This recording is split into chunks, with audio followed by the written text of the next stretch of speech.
洪泰三道里今仔日中昼呢，对高雄小港登陆，再来真侪风雨。今下晡盐埕高山就开始淹水咯。这高山山路是规条袂输是溪流迄一样。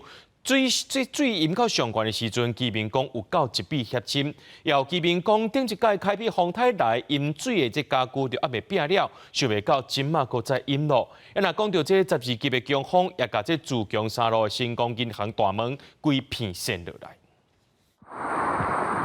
黄色的土质直直流，看到真惊人。高山山路规条淹甲变高山河，火车伫咧风雨中撩水驶过去，轿车就无遮尔好运，规台公路掉伫咧水里。高山山路挖进扣水池边啊，茶山圳规个涨起来，沿路的人家厝嘛做大水，上悬淹甲1米。居民家无奈，讲顶届7月开辟洪泰遮淹，家具拢还未拼了，即马就搁淹起来。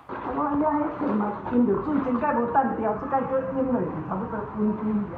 大47担，即届上大。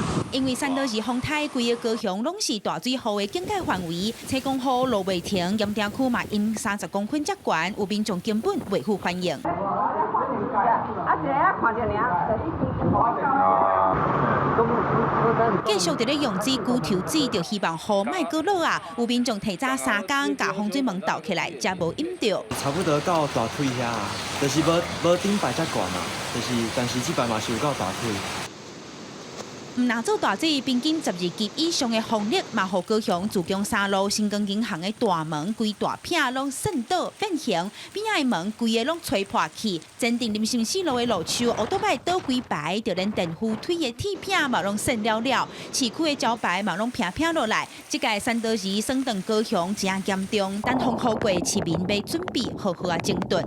记者民警胡兆勇高雄报道。